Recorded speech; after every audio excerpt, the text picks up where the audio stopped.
যুদ্ধবিরতি কার্যকর হওয়ার 2 সপ্তাহ পরও গাজায় ক্ষুধার সংকট বিপর্যয়কর পর্যায়ে আছে বলে সতর্ক করেছে বিশ্ব স্বাস্থ্য সংস্থা। সংস্থাটি বলেছে, ইসরায়েল মানবিক সহায়তা প্রবেশে বাধা দিচ্ছে বলে খাদ্যসহ জরুরি ত্রাণ সামগ্রী মানুষের প্রয়োজন মেটাতে পারছে না। বৃহস্পতিবার এক প্রতিবেদনে এই তথ্য জানিয়েছে সংবাদ মাধ্যম আল জাজিরা। ভারতের অন্ধ্রপ্রদেশের কুর্নুলে মোটরসাইকেলের সঙ্গে সংঘর্ষের পর যাত্রীবাহী বাসে আগুনের ঘটনায় 20 যাত্রী নিহত হয়েছে।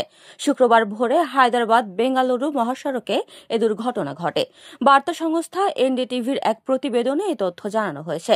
সংঘর্ষের পর বাসটি সম্পূর্ণভাবে পুড়ে ছাই হয়ে যায়। বাসটিতে 2 জন চালক সহ মোট 40 জন যাত্রী ছিলেন।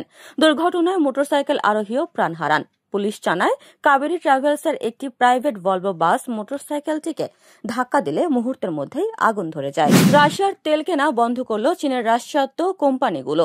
শীর্ষ 2 রুশ তেল কোম্পানি রসনেফট ও লুক ওয়েলের ওপর যুক্তরাষ্ট্রের নিষেধাজ্ঞা জারির পর এই সিদ্ধান্ত নিল চীনা কোম্পানিগুলো। বৃহস্পতিবার একাধিক বাণিজ্যিক সূত্র এ তথ্য জানিয়েছে।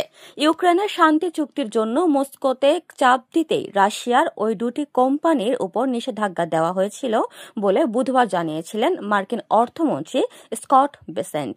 আগামী সপ্তাহে দক্ষিণ কোরিয়ায় অনুষ্ঠেয় একটি গুরুত্বপূর্ণ আঞ্চলিক অর্থনৈতিক সম্মেলনের আগে মার্কিন প্রেসিডেন্ট ডোনাল্ড ট্রাম্প চীনের নেতা শি জিনপিং এর সঙ্গে দেখা করবেন বলে নিশ্চিত করেছে হোয়াইট হাউস।